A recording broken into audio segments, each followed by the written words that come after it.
नमस्कार। BC news 24/7 में आप सभी को सुस्वागतम। जी हाँ, बात वर्ष 1975 की है, जब इलाहाबाद उच्च न्यायालय की जज जगमोहन लाल सिन्हा ने तत्कालीन प्रधानमंत्री इंदिरा गांधी को अयोग्य पाया था और उनकी संसद की सदस्यता समाप्त करने का फैसला सुनाया था। राजनीतिक हलकों में ऐसा कहा जाता है कि इस फैसले के बाद ही देश में आपातकाल लागू करने का इंदिरा गांधी ने मन बना लिया था। हालांकि इंदिरा गांधी के खिलाफ जो मामला था वो राहुल गांधी के मामले से बिल्कुल ही अलग था। वो चुनाव लड़ने से संबंधित था। राहुल गांधी की सदस्यता को लोकसभा सचिवालय ने खत्म किया है, जबकि इंदिरा गांधी के खिलाफ उनकी प्रतिद्वंदी राजनारायण ने याचिका दायर कर चुनाव में धांधली का आरोप लगाया था। राजनारायण की याचिका में आरोप था कि इंदिरा गांधी के चुनाव एजेंट जसपाल कपूर ने रायबरेली की सीट पर हुए चुनाव में धांधली की थी। इस मामले की चर्चा इसलिए भी है क्योंकि इंदिरा गांधी की संसद की सदस्यता को 2 बार निरस्त किया गया था। एक बार रायबरेली से चुनाव लड़ने का बाद और दूसरी बार चिकमगलुर से जीतने का बाद। लेकिन इन 2 मामले की बात इसलिए हो रही है क्योंकि 1977-1978 में जब इंदिरा गांधी को बेहतर संसद बर्खास्त किया गया था, तो उसके बाद 1980 में हुए आम चुनाव में उन्हें बम्पर जीत हासिल हुई थी।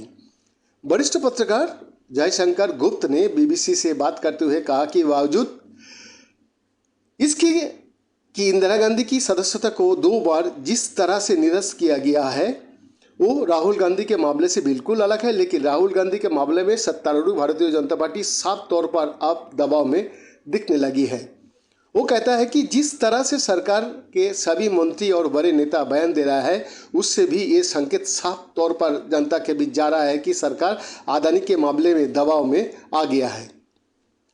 राजनीतिक विश्लेषकों को मानना है कि राहुल गांधी की सदस्यता जिस तरह निरस्त की गई, उस पूरे घटनाक्रम ने उन विपक्षी दलों को भी कांग्रेस के साथ खड़ा कर दिया है जिन दलों ने कांग्रेस से दूरी बनाई हुई थी। मिसाल के तौर पर तृणमूल कांग्रेस, भारत राष्ट्रीय समिति, जनता दल यूनाइटेड और समाजवादी पार्टी ने संसद में चल रहे गतिरोध के दौरान अदानी के सवाल पर एकजुटता दिखाई थी। लेकिन जब राहुल गांधी संसद में बोलने के सवाल पर सरकार को अपनी पार्टी के साथ घेर रहे थे, तो इन दलों ने खुद को कांग्रेस से अलग रखना बेहतर समझा था। कांग्रेस ने भी दिल्ली का उप मुख्यमंत्री मनीष सिसोदिया की गिरफ्तारी के बाद आम आदमी पार्टी के खिलाफ दिल्ली की सड़कों पर पोस्टरबाजी शुरू की थी। लेकिन सोमवार को राहुल गांधी की लोकसभा सदस्यता खत्म करने को लेकर वैसे दलों ने भी राहुल को समर्थन किया जो उनकी आलोचना कर रहे थे। सोमवार के संसद में राहुल गांधी के समर्थन में आम आदमी पार्टी भी नजर आए। राहुल गांधी की कांग्रेस कार्यालय में शनिवार को हुए संवाददाता सम्मेलन के दौरान कहा था कि वो सावरकर नहीं है। ये उनकी सहयोगी दल शिवसेना को ठीक नहीं लगा। शिवसेना के प्रमुख उद्धव ठाकरे ने राहुल गांधी के बयान की निंदा करते हुए उन्हें यानी कि राहुल गांधी को नसीहत दी कि वो उत्सव में ना आए और इस तरह का बयान ना दे, क्योंकि उद्धव ठाकरे खुद सावरकर को अपना आदर्श मानता है। इसके बावजूद उद्धव ठाकरे की शिवसेना राहुल गांधी के साथ खड़ी नजर आई। जयशंकर गुप्ता कहता है कि राहुल गांधी की सदस्यता खत्म करने के मामले में विपक्ष को दूसरी दलों को भी सोचने को भी मजबूर कर दिया। वो कहता है पहले विपक्ष दल अपने अलग अलग स्टैंड पर चलते रहे, लेकिन राहुल गांधी की पकड़न के बाद अब उन्हें भी लगने लगा है कि ऐसा किसी के साथ भी हो सकता है। एक निचली अदालत ने जिस मामले में राहुल गांधी की दोषी करार दिया और 2 साल की सजा सुनाई, उसी मामले में उसी अदालत ने 1 माह तक अपने आदेश को निलंबित रखने का फैसला भी दिया था। लेकिन अगले ही दिन राहुल गांधी की संसद सदस्यता खत्म कर दी गई। इसके साफ संकेत है कि राजनीतिक प्रतिद्वंदियों के लिए कुछ भी संभव हो सकता है। राहुल गांधी की संसद में बोलने की मांग पर जनता दल यूनाइटेड ने भी खुद को अलग रखा था। बिहार के मुख्यमंत्री नीतीश कुमार भी खुलकर कुछ नहीं कह रहे थे, लेकिन सोमवार को पार्टी की राज्यसभा सांसद अनिल हेगड़े भी कांग्रेस का नेताओं को बुलाने पर विरोध के लिए आयोजित बैठक में शामिल हुए। इस बैठक में सोनिया गांधी, पार्टी अध्यक्ष मल्लिकार्जुन खड़गे के साथ साथ कांग्रेस के सभी सांसदों ने काले कपड़ा पहन कर विरोध दिखाया।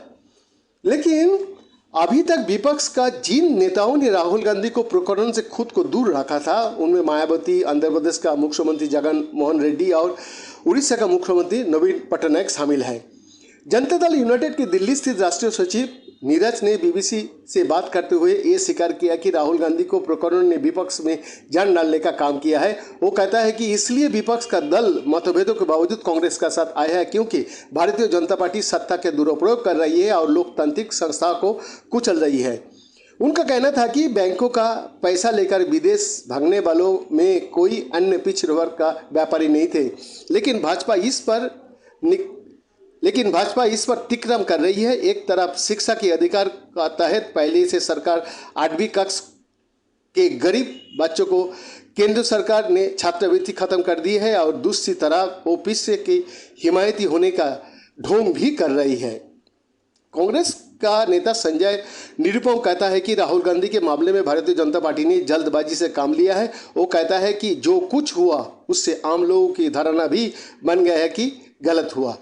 बीबीसी से बातचीत में संजय निरुपम कहता है, एक तो ये आदेश ही अप्रत्याशित है। मानहानि का मामले में 2 साल की सजा सुनाए जाने का ये आदेश का इतिहास का पहला मामला है। इन सब मामलों में 2 या 3 महीने की सजा या फिर सिर्फ फटकार लगाकर मामले को खत्म किया जाता है। लेकिन जिस तरह घटनाक्रम हुआ उससे लोगों के बीच ये भी साफ होता चला गया कि राहुल गांधी के खिलाफ कानून की आड़ लेकर जानबूझकर ऐसा किया गया। लेकिन निरुपम का कहना था कि जिस काम में कांग्रेस को ज़्यादा सफलता नहीं मिला या नहीं मिल पा रही थी वो काम भाजपा ने कर दिया। वो कहता है, हम स्वीकार करेंगे कि हमें पूरी विपक्ष को एकजुट करने में असफल रहे थे, लेकिन जो कुछ हुआ उसने पूरी विपक्षी पार्टियों को एक साथ लाकर खड़ा कर दिया है। वो नेता जिन्होंने कांग्रेस से दूरी बना ली थी वो भी अब राहुल गांधी के मुद्दे पर उनकी साथ समर्थन में खड़ा हो गया, चाहे ममता बनर्जी हो, अरविंद केजरीवाल हो या केसी राजशेखर रेड्डी हो। निरुपम का कहना है कि सूरत की निचली अदालत का फैसले के उच्च न्यायालय में चुनौती दी जाएगी और उन्होंने उम्मीद जताई है कि अदालत के फैसले के बाद लोकसभा सचिवालय को राहुल गांधी की सदस्यता को निरस्त करने वाला आदेश वापस लेना पड़ेगा।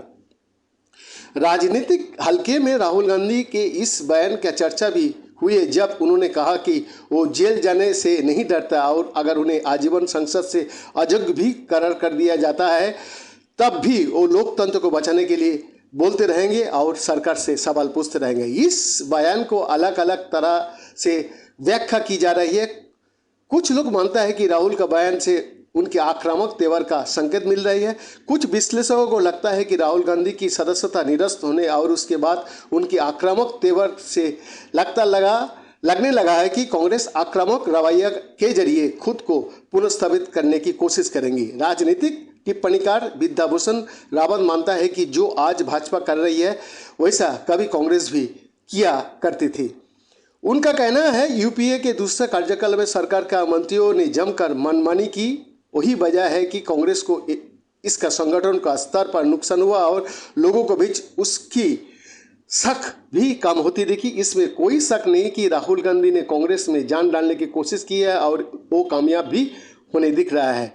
बीबीसी से चर्चा करते हुए रावत कहता है कि भारत जोड़ो यात्रा से ही राहुल गांधी ने सरकार को घेरने का काम शुरू किया। उनका कहना था, फिर जिस तरह से वो सदन में बोलते रहे और अदानी को लेकर जिस तरह सरकार को घेर रहे थे उससे सत्तारूढ़ दल की असहजता बढ़ती ही जा रही थी।